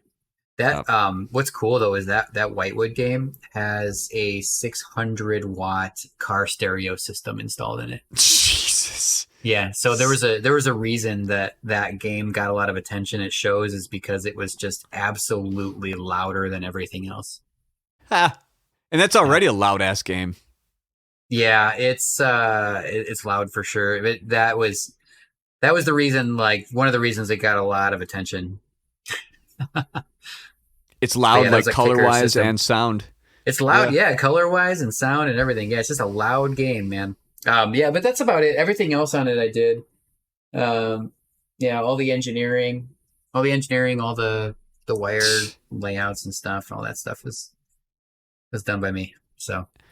All right, there's one question I'm going to ask you after all this about it, but I'm just going to write it down. All right, let's talk about, so I go theme, gameplay, rules, visuals, and audio are my reviews. It's out of 10. Pick a number out of 10. And then it's, and we go from there. So theme, nice. Why don't you start? What do you think? What do you give that out of 10? So, all right, so this is, okay, can I tell a story before we start this? Yes. Would you care if I tell a quick story? Not at all. Please do. I built this game as a game that I wanted for myself and for my friends to play dollar games on, right? That was the ultimate goal of that Whitewood, was to build a cool game, proof out some cool concepts, show people how to use RGB lighting properly, put some kick-ass sound into it. Because I've been writing music since 1996, electronic music, right? Yeah. My early stuff sucked really bad, but I got a little better at it over time. So I was like, I'm going to put this in a game. I want to do all of it. I just wanted to, it was just a fun thing, right? So I go on Pinside when the game gets released. And, you ever look through Pinside reviews? Oh, God. You ever seen any of that stuff? It's like a cesspool of crazy crap, right? People flagging each other all over the place. Like I don't agree with your flagged review, me so I'm flagging it. because I reviewed Godzilla Premium like 8.9, and since it was under 9, I got flagged. Like, all right, yeah, cool. Isn't that weird? Yep. So I put a review in for TNA when it got released, and I put all 10s on it. Hell yeah, all 10s, yeah, straight up down the board. And I wrote in the review, and I said, I know this looks weird, but I think I am the only person on the planet that can legitimately say this is all goddamn 10s for me. You know? Yeah. And immediately it was flagged by a ton of people. What a joke. Yeah. So I'm like, come on. So I'm like, you guys won't even let me let that fly, right? So for theme, let me answer that question. The theme is 100% 10 for me. And I want to know your honest things. Don't be swayed by me sitting here. I want to know what you honestly think about TNA. That's great. This is really good information for me. I thought when I first emailed you, it was a couple months ago. Sorry it took so long. This was my first idea, but I didn't want it to do it until I owned it at home, because like for me, playing TNA on location like once or twice is like not enough. Doc and Kale convinced me like find one. I found one. I got it home. Sadly, I don't still have it, but I'm like you. I don't have infinite money, so like if I want to play a different game, you know what I mean? I fucking miss it. Jesus, it's one of the only ones that I want back. Do I want to pay full price for a TNA 2.0? No, but I want one. Anyway, I'll leave it at that. So theme, I won't hold back, for real. I won't. All right, perfect. This is good. And this one I'm not holding back, and I'm also not. I give it a 10. Back, don't sugarcoat, don't do anything. Yeah, I'm not sugarcoating. Theme a 10? I'm giving it a 10. Why? Do you have your internets in front of you if you Google something? I do, yeah. I can look up some stuff. So Google just this. Google NeonDale Cosmic, and just go either to the website or Spotify. Right, look at the album art of NeonDale Cosmic. And when I was doing the album of that cover, it was the same thing in mind. I wanted 80s. It's very punk rock, whatever, 90s shit. But for me, it's just 80s. And I was just thinking synthwave, because we're both born in '82, obviously. Yeah. So for me, I have this love for '80s of like it's so sentimental to me. It's so the colors speak for themselves. Like I don't necessarily think that if there's objectively probably the best theme in pinball, it's got to be like Star Wars. You know what I mean? Best theme in the world, whatever. Yeah. But to me, I like shit like Attack from Mars, Medieval. I like pinball themes that are most badass. So Total Nuclear Annihilation, the second I saw it, it's like, holy shit, man, that's my colors, that's my jam. So, I mean, if you took away the music and everything, maybe it takes some of the theme away. But I like the simplicity of, maybe this will get into the rules a little bit. No joke. I think the theme is a 10. Yep. Awesome. So, that's awesome. Gameplay. What do you think? Are you at a 10? All right. I'm absolutely at a 10. I love the simple, and the reason I'm at a 10, I'll give you my reasons. The gameplay, for me, I love Nintendo games. Okay, I grew up. We grew up in the same thing, so you're totally gonna reminisce with me. So my dad brings home the NES system, right? It's like all my friends got it. I was late to the party, but you know what? It's fine. My dad brings it home. We're playing these games. They are very simple games, right? But they are really hard to master. Okay. Yeah. So Mario Brothers, you're never going to be a perfect Mario Brothers player, right? I'm never going to be that. But the theme is, the thing's simple. You know what you got to do? You got to get to the end of the level. You got to not die, right? And you can basically you can jump on this guy. You can't jump on that guy. Don't fall in the hole. Just get to the flagpole, right? That's really it. Okay. Yeah. And it's like, I love the very simple to understand games, but when they make those games very, very difficult to master, then that's Yes. when it becomes like, I'm there, I can do better, I can almost get there, that kind of thing. And that's what I was trying to pull off with TNA, and I believe I 100% hit what I wanted to do on that. Okay, so speaking of tangents, I have one after I give you my score because I'm all in on what you're Sure. saying. Let me tell you. So my favorite pinball games in general are things like this: Black Knight Sword of Rage, Iron Man. Some of my favorite NES games are like Ninja Gaiden. Basically, what you said, like simple to know, but like if you want to master this shit, you got to put in your time. It's reflexes, it's coordination, it's that over and over. So this game, when I first heard about the rules, it intrigued me because it was that like, oh no, I got it. I like Godzilla. I like everything that has throw the kitchen sink at it, but there's something special about simple rules that you can tell someone in one sentence. But mastering it is a whole nother thing. I will give gameplay an 8. Here's why. Rules is a 10, spoiler alert. Rules is a 10, but gameplay, and it's you. I'm just going to be blunt because you said don't hold back. I wish I could put stern flippers in your game. That feel. So they feel better, right? Yeah. And so when the first thing I did when I got your game, I went into the menu and I like tried to mess with like turn it up or whatever. Cause I don't know if it's so my biggest thing about games like Ninja Gaiden or Dark Souls or Mario 1, for example, I can only play those games on a CRT or an emulator with run ahead. I need no input lag. So in a game, for me, it's all about feel. And in TNA, it was just, I love it. I still do, but I just, you know what I mean? Like there was this immediacy that I couldn't, when I read online or people talking about it, like I just couldn't get past it. I mean, I could get past it, but that is the only thing that's stopping me from a 10 is that I feel like I'm a little out of control, even though I know I have the skills to hit the shots. It's like there's something, maybe it's, I don't know. I'll leave it at that, Well, but that's the only reason I give it an 8. There are things you can do about that. So the flippers themselves, I do think Stern's flippers feel the best out of any pinball machine. I agree with you 100%. Yeah. I don't know if I qualify. I guess that's part of gameplay. I qualify gameplay more like, the physical layout of the thing and the rules together. Oh. So I guess I'm kind of grouping all that together.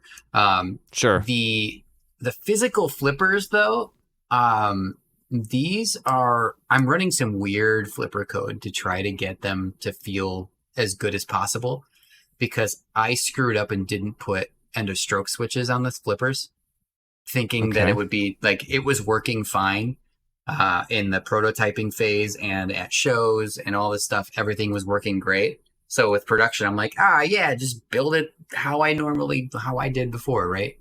No questions asked, right? It was just built that way.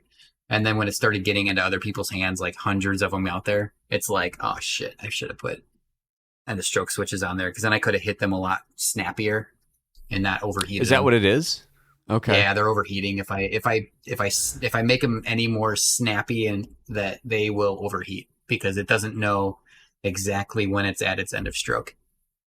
And by the way, it takes about 52 milliseconds for a flipper to flip all the way up. But if I run the flipper pulse at 52 milliseconds, it will overheat like crazy. So what if I had one again? Would you tell me to do to mitigate some of that? Is there anything in Turn settings the flipper I could power do? down.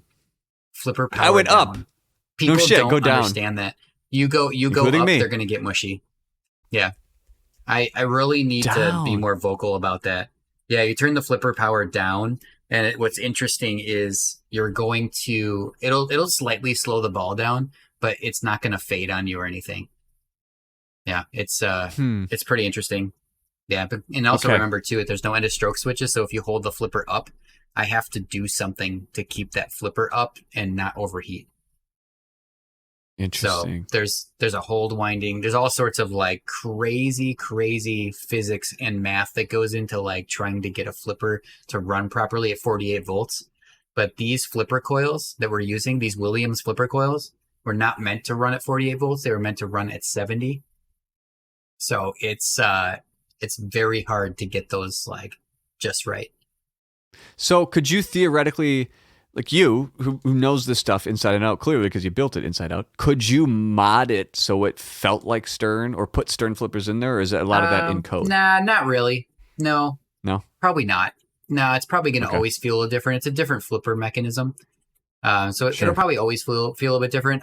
I even I didn't even choose to like put code in for under stroke switches, even if people wanted to put them in, just because I think I got it really close to being really, really good on the latest version of the software. So it's as good as I think it needs to be. Is it exactly like Stern's snappiness? It's not, but it's definitely really, really good. All right.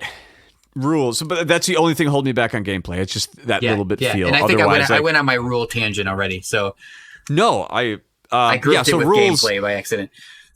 This is where I was going to go on a tangent of I'm also at a 10 for those reasons when I said I like Iron Man, I like Black Knight Soda Rage, I like Mario, I like simplicity. Yeah. I like a break of just, you know what to do. What the tangent I want to do is like, I haven't said this in the past because it's almost like I've thought of like writing it down and doing it myself. I say do it myself, but I think the one thing missing in pinball code, and they're starting to do it, is just take a cue from roguelike games. You need something like Insider Connected to keep that persistence to a game. But if, have you played, I mean, the kind of, roguelikes and kind of, Yep. Please do it in your P3 game. But having that, let's use Godzilla, for example. I don't know, just pick a game. Let's say in Godzilla, you made your way through one city. Great. And then, so for everyone out there, a roguelike is essentially a game that once you're done, but you always bring a little bit of progress to your next game. So games that kind of do this right now, Turtles does. You can kind of level up your turtle with Insider Connected, and that stays persistent.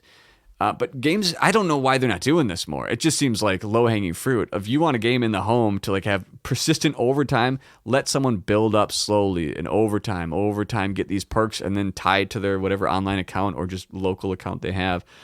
I mean, Binding of Isaac, one of the most simple games of all time, but you can play that for thousands of hours. Just ask my wife. It was like 2,000 hours in Steam on Binding of Isaac because you just have, the carrot and the stick. Just a little more each game keeps you coming back. And, I don't know. For me, it just seems like a no-brainer. They got to start, people like you, put in roguelike elements into games, man.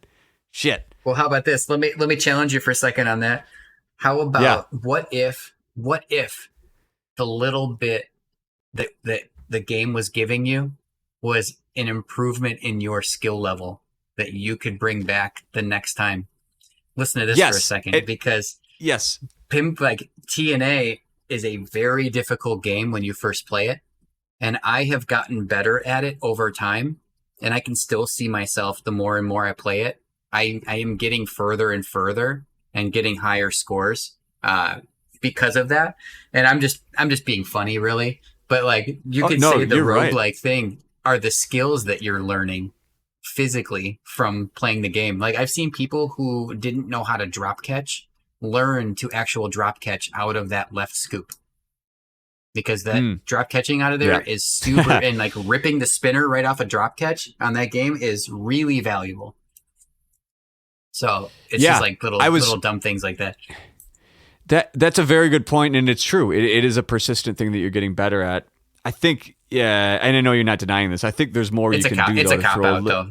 I was just kidding. Well, but it's true. It's a good point.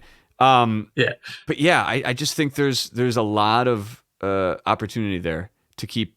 From an Insider Connected or people at home, a reason to keep coming back, even if you do fucking terrible. Well, yeah, but what about next time you get like one extra gold? Whatever you want to call it. You get in Mandalorian, you get a little Beskar every few games, something like that. But that aside, the simplicity rules are a 10. I love my wife, Dana. There's 2 games that have been in this house that she would play without me saying, hey, you want to play a game with me? Where I've seen her just playing a game. Only 2. Stern Star Trek and Total Nuclear Annihilation. Those are the only 2. So take that as a compliment. She doesn't play. Great. Yeah, that's she's awesome. Seen Godzilla, Jurassic Park, Attack from Mars. Every game has been through here. Yeah. And Total Nuclear Annihilation. She was born in 1984, so very similar. The theme, like right away, got it. And I told her I was talking to you today, and she's like, "Oh shit, that's awesome." And she walked in here when I was remixing some of that stuff earlier and playing guitar. She's like, "What are you doing? That I know that song." I'm like, "Yeah, it's from TNA." Yeah, it's the TNA song. Yeah, that's awesome. All right, visuals. Are you a 10? Well, so let's define visuals now, just to make sure I'm understanding. 'Cause Okay. I kind of screwed up gameplay and rules. Visuals, are you saying the LCD as visuals, or are you saying light shows as visuals, or the entire cinematic events that are happening? So where others will do like, backglass art, side art, lighting, I just do everything visual. So kind of the whole package, lighting, backglass, side, like all the art and lighting in one. Gotcha. Okay. Yeah, 100% 10. Yeah. Okay, yeah. got it. Yeah. God, like I want to say 9 just to not say 10. It's fucking 10. Give it a 9, This is why it's a 9.5. 10. Get a 9.5. I can't. What's I can't wrong with because it? I Just don't know where I would. name one thing you don't like about it. That's just what I was name just trying to one say. thing. What is? Yeah. No, the only thing I don't like about it is fixed in the TNA 2.0. Or not fixed. What? I'm What was it? a fan. I am a fan of black powder coat versus steel on the yeah, rails. yeah, So it's yeah. kind of like Yeah. it's not really a thing, but I like both. I like the way the steel it's cool. feels better. But that doesn't even take a half point because you can just horse your piece. Jesus. Okay, yeah, no, 9.5. I found something. Some Perfect. of the visual animations. That was the first thing that I was like, I would do. But after you explain some of the limitations, like, well, okay, shit. That was one thing. I was like, maybe I'll take a crack at it. And when I asked, like, what format are they in? I'm like, I wonder if I could sideload some of this shit in there. But the fucking lights, dude, are a 15 out of 10. I opened up the lights I'm playfield super just proud of. Jesus, dude. And look, I had to look at the RGB just to see because I had never seen that in a game so well done. I was like, oh, where you look at something like Star Wars, where it has some Stern Star Wars, some white, some red, some blue, and it mimics RGB GI, but it's not. And in your game, that's all RGB, and that blew me away.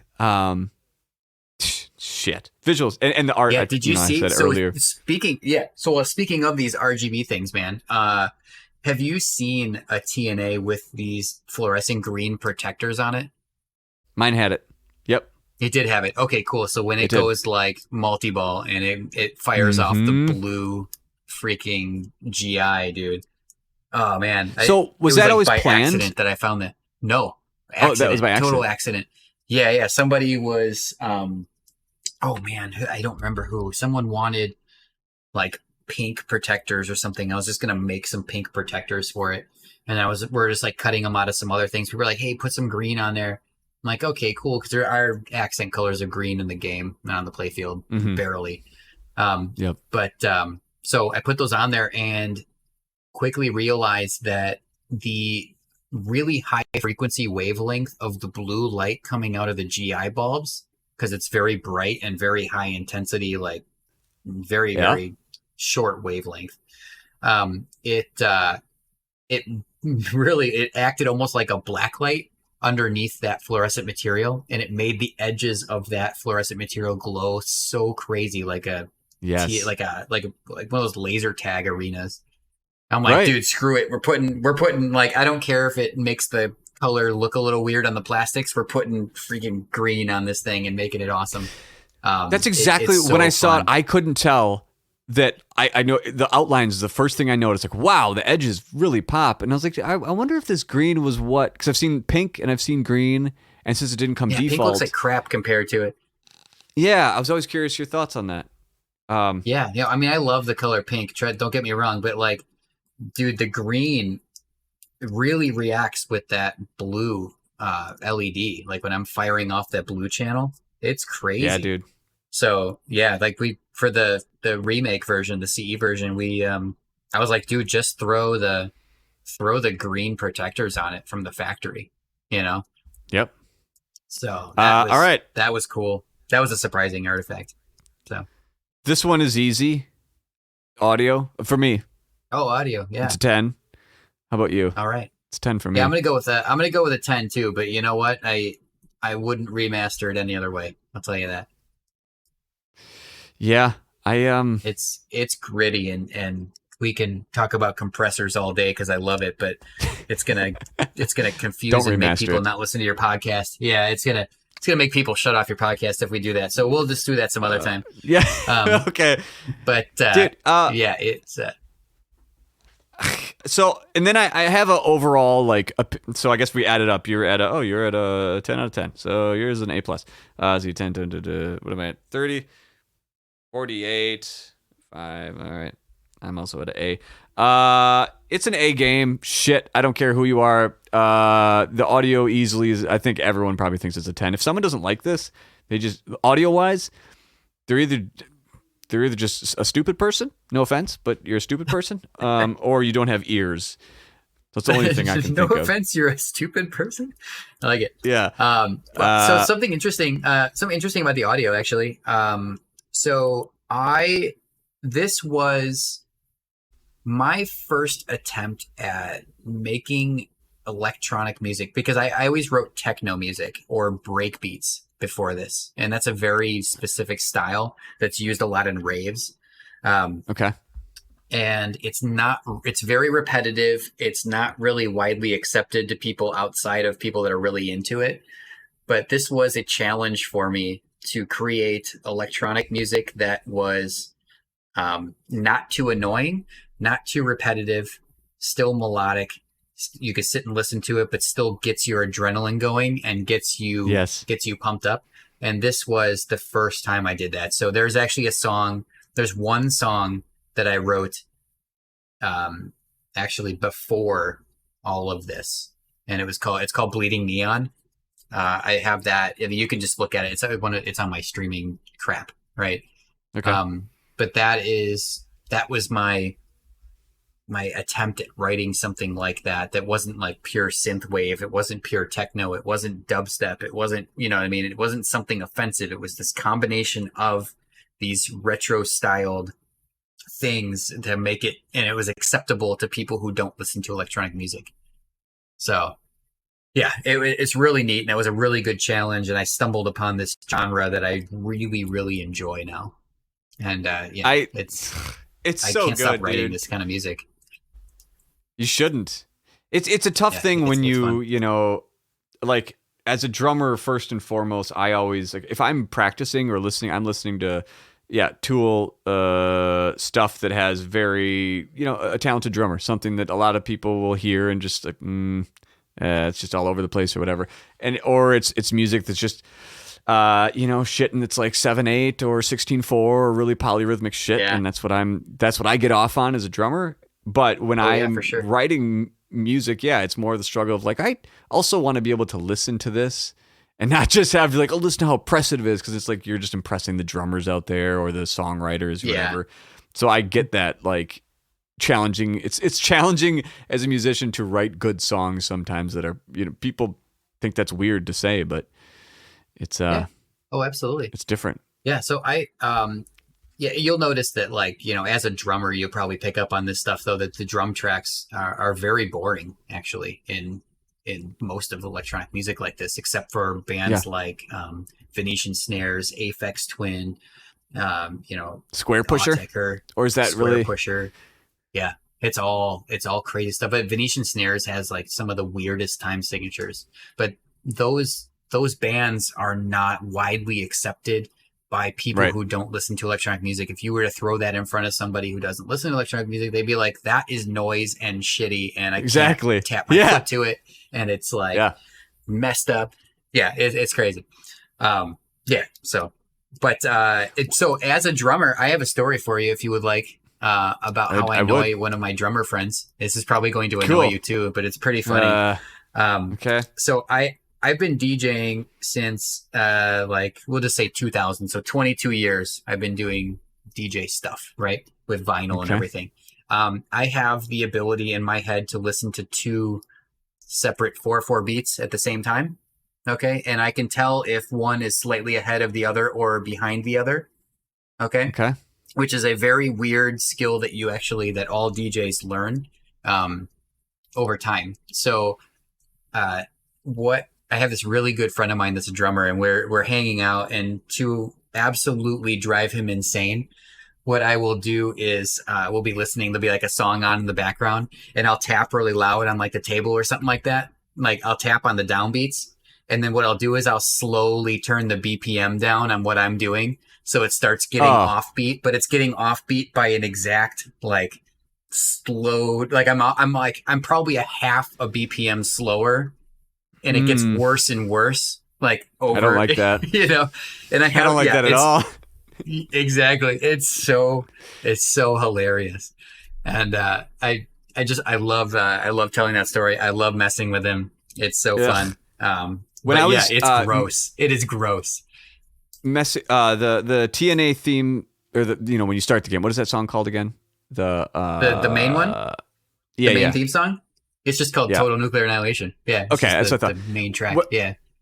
When I was doing that thing earlier, that for those listening, you'll hear the whole thing at the end. What started this podcast with when I was adding some of that guitar and stuff earlier.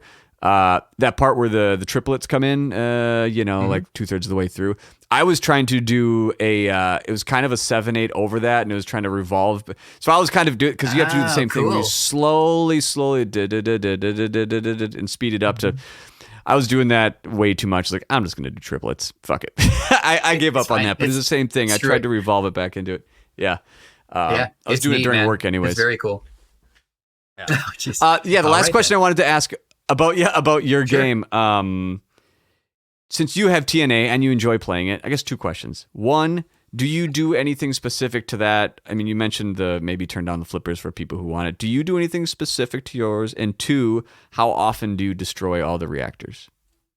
Oh, okay. So let's answer the second one first, because it's really depressing. I've never actually beat the game. Never beat it. Well, same. But no shit. Yeah, never beat it. I'm probably never going to, and that's okay. I've accepted that. I will die one day never beating TNA. Your own game. I will never beat it. And I think I want it that way. I don't know I don't know how I would feel if I was able to actually beat it. I don't think I would like that. I do try very, very hard. Like, it's not, I mean, it's just like kind of like it's like a grand finale to the project that I never want to see. Yeah. You know what I mean? Yeah. It's super dark shit. Yeah. No, I get it, man. I try hard though, trust me. Like, I really try. I know I'm never gonna get there, but if it does one day, it would be cool. And then I'll probably make up some excuse about, like, I've gotten to 6. Okay. So I have beat 5. I've gotten to 6. I've started 6, got the extra ball, and still woofed it. So it's not great. You know, because you start getting your adrenaline starts kicking up a little bit, like as you go, and your body can just not keep up anymore. Your reaction times start getting crappy because your adrenaline's only good for so long, right? Before it starts, your body starts getting like, worn out from it. Yep. So it's very interesting. Yeah. So and then any tweaks that I do to my thing. So question number 1, what do I do to my game? That's a good question. I put power balls in it once, but I didn't feel I didn't feel like I didn't feel like adjusting all the kick out speeds and stuff to like make the ball not fly around and be annoying. So I decided to abandon it. I'll attack that again someday. But I don't really do much to my game. I have a lot of prototype stuff in my game, like the TNA CE version of the shoot again display and the reactor core display with the extra lights on them. I have those in my game because it's, I was testing everything out and programming on it. The game that's sitting behind me right now is actually the game that I wrote all the code on. I started the code on the whitewood, obviously, but like I wrote all the production code on that game that's behind me there. It's pretty worn out. It's got some dings and scratches and stuff. And how's that scoop? The scoop's fine. Yeah, it's okay. Good. I mean, I guess I don't really care to protect it too much. I want it to be used, Yeah. I'm not a person. I'm not a person that doesn't like not play my games. You know what I mean? Like it's that's why that whole story about the Tron shock thing shocked me so much, is because like I just can't deal with that. So I can see a P3. Don't know what game's in it. Yeah, I can't tell from here. I see TNA. Right now it's Weird Al's in it. Okay, I see TNA. I see Rick and Morty. So 3 games you worked on. Yeah. What's the one right behind that?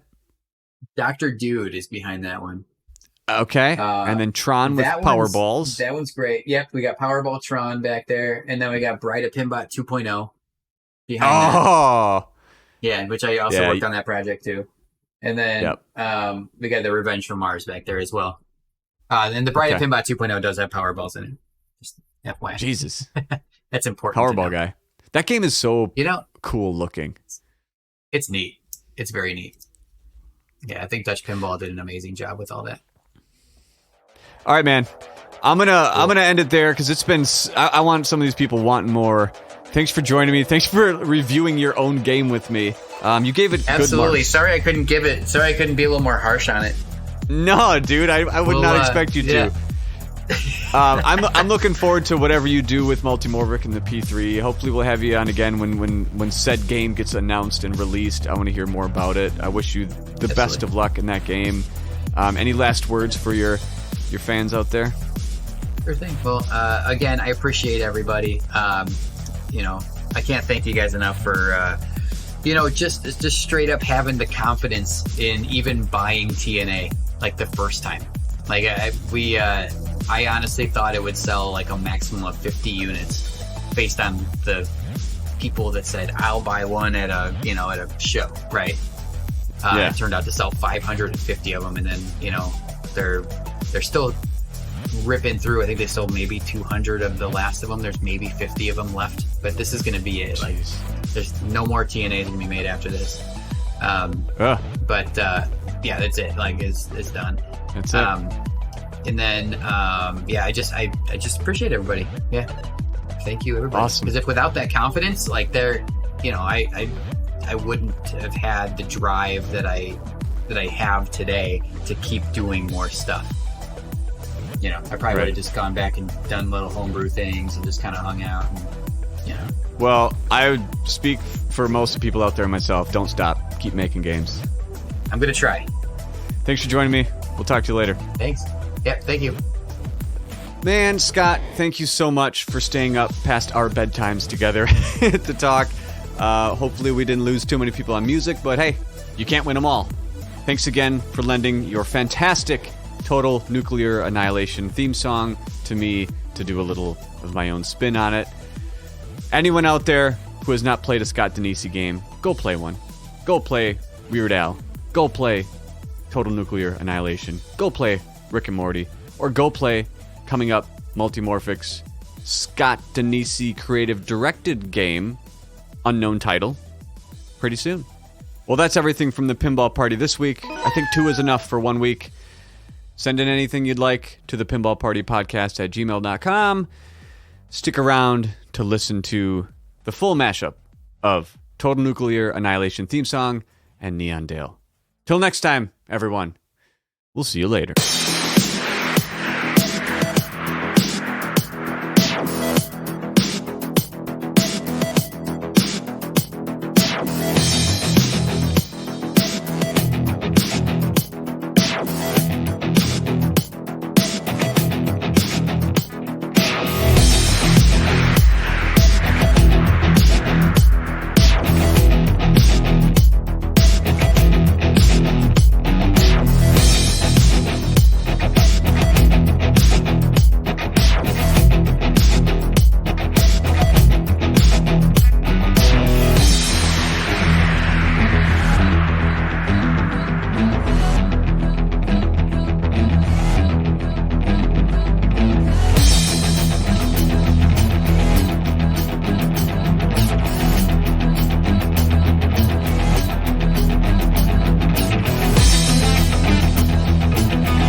Is the game Lion Man? Can you confirm that the game is Lion Man? I cannot deny or confirm any Lion Man anything. Okay. Pinball Party.